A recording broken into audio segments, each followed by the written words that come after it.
What's up, everyone? This is FP6 bringing you some more Go Battle League matches here.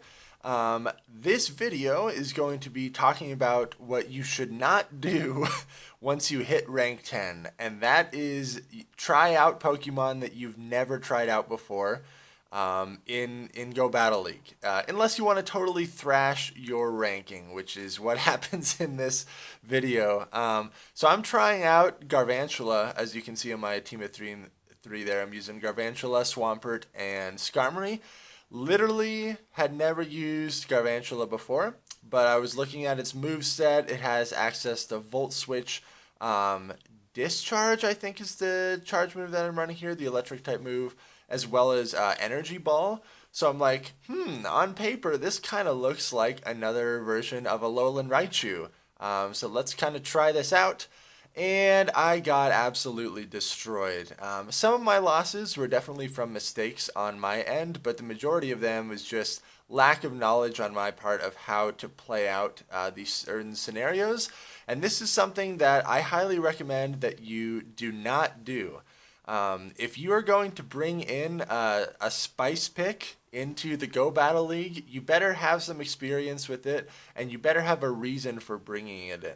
Now, my reason for bringing in Garvantula is I still wanted that electric type coverage, and the access to Volt Switch is really nice, and it has that grass type coverage move to take care of the Mud Boys.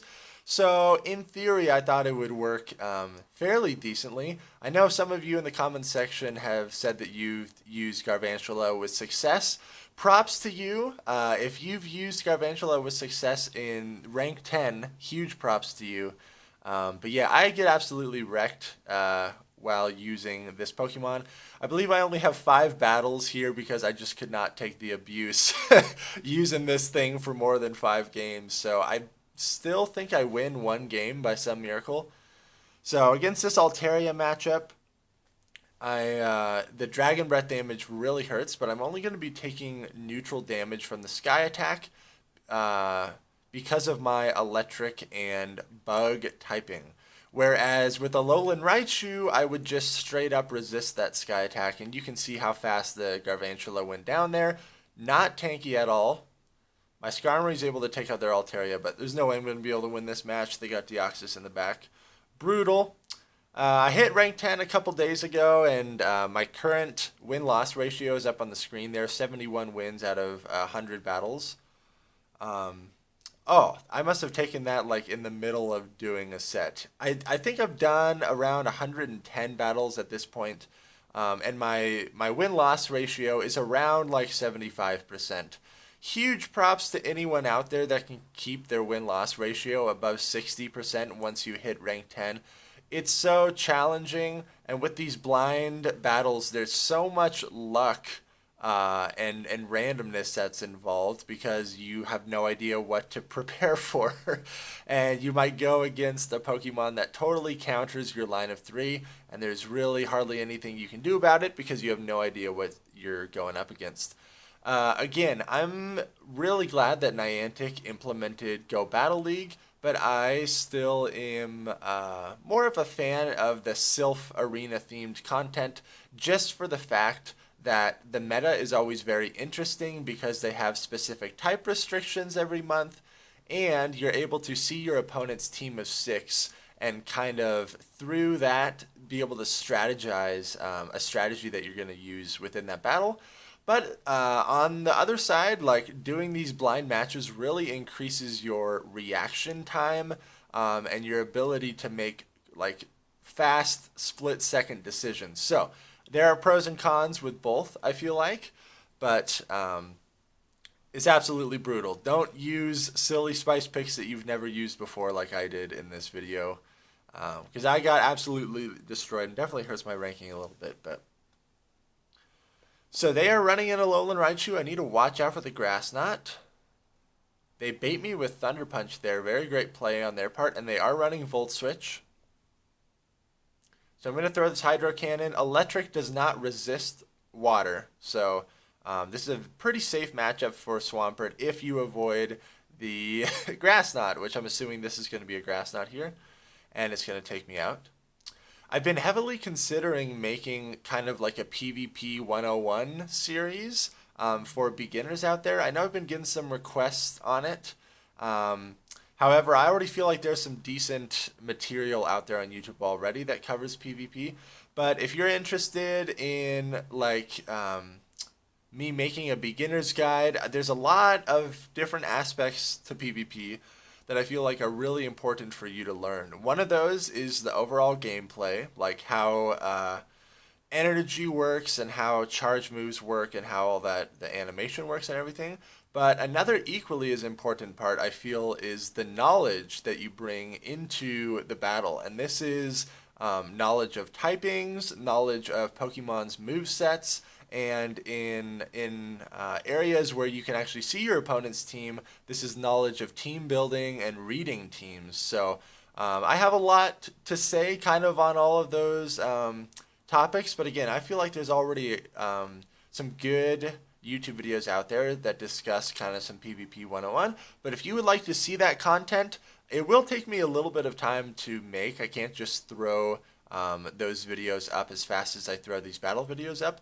But please let me know in the comments. Like, post a comment down there, because if there is a big need for this and a big desire from the community to have some of these more beginner-focused videos, I'm more than willing to do it, because I always want to grow this PvP scene and get as many people feeling comfortable with doing PvP as possible. So let me know. Their Hypno right there is running Thunder Punch, so I do have to shield that up. They bring out their Deoxys. Most people that are running Defense Deoxys in the Go Battle League are running Rock Slide and Thunderbolt. I've hardly seen any Psycho Boost nowadays. And it makes sense, Psycho Boost, now that they gave it that debuff effect on you after you use it, is now a riskier move to run. And by running Rock Slide and Thunderbolt, it gives you a little bit more coverage.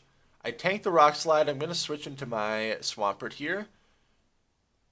I overfarmed just a little bit, but now I'm going to throw this Hydro Cannon. Either going to take out this Deoxys or get their last shield. They let the Deoxys go. They have a Azumarill in the back, and because I'm relatively low on health here, this is not going to be a very favorable scenario for me.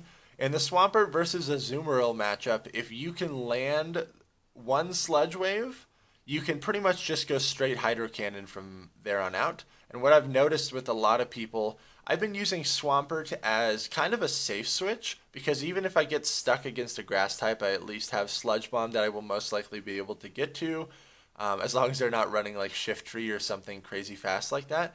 But most people tend to switch in their Azumarills into my Swampert.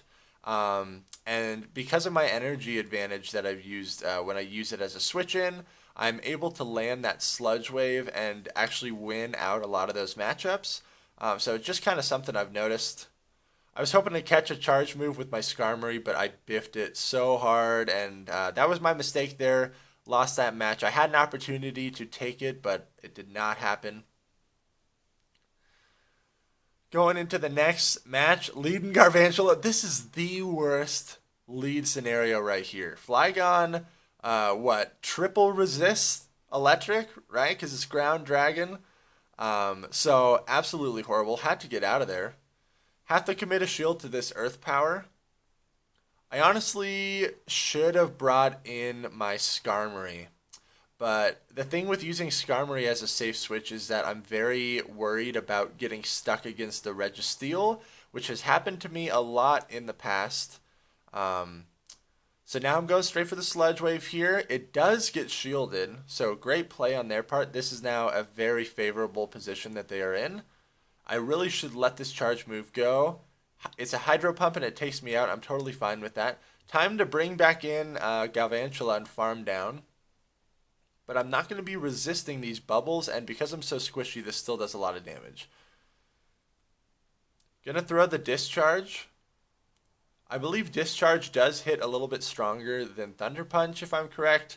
Someone will correct me in the comments if I'm wrong, but I think it has slightly more energy requirement as Thunder Punch, so it's not quite as spammy as Thunder Punch. Or I might be totally wrong. They might be the same. Very similar stats. I just feel like I seem to get to Thunder Punch a little bit faster when I was using Raichu, but Galvantula seemed a little bit slower. And this is the exact scenario that I'm talking about. My Skarmory is stuck against Registeel, so really there was nothing I could have done in this matchup anyways. If I would have switched in my Skarmory in the beginning, out would have popped the Registeel, and so it would have been switch locked and screwed anyways. No team of three or no line of three is completely rock solid. There's always going to be those couple of Pokemon that are going to give your line of three troubles, and you really should try to do your best to just ensure that whatever the Pokemon that's going to give your line of three troubles isn't one of the Pokemon that's popping up a lot in the meta. So I know when I have been running my standard line of Alolan Raichu, Swampert, and Skarmory, one of the Pokemon that gives me a fair amount of troubles is Altaria, just because of the pure Dragon Breath damage. My Skarmory does okay against it. My Alolan Raichu does okay against it. But I don't have a solid wall to it because I'm not running Registeel or Azumarill. I get paired up with this guy back to back, and so this just sucks because I know I'm going to take another loss because this line of three is bad against his team, and there's no way that I can play this. Now I'm going to be able to bring in Skarmory, but here comes the Registeel. Oh, golly gee, isn't this just so fun to be switch locked and go against the same person that you just got wrecked by? Really sucks. I hope Niantic fixes that soon.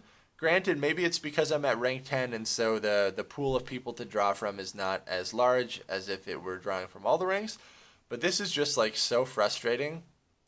You know, going into this matchup, I'm going to lose no matter what. Like, I can't win with this team of three against his team because no matter what I bring in, it's going to be switch locked against something that's really bad because that opening matchup is so terrible. So I have to just let my Skarmory go down here. I'm within Flash Cannon range, so good play on his part. Gonna bring out Swampert, and I'm going to try to farm down a lot of energy. I am gonna commit a shield here. Because I know his team, I know that he still has a Azumarill. So my Galvantula is going to be very good against that. But the Flygon is a complete wall to my Galvantula. Unless I land the Energy Ball, which is going to hit neutral. So he brings in the Azumarill. Smart play on his part. Can this Sludge Wave go through? It does go through. Really good for me. Now I switch lock my Galvantula. I need to get to this Energy Ball. If this is an Earth Power, it might one-shot me. It does one-shot me. It's only hitting for neutral, but Galvantula is so glassy. So this is good games right here. My Hydro Cannons are only going to be hitting this Flygon for neutral. But you can kind of watch it play out.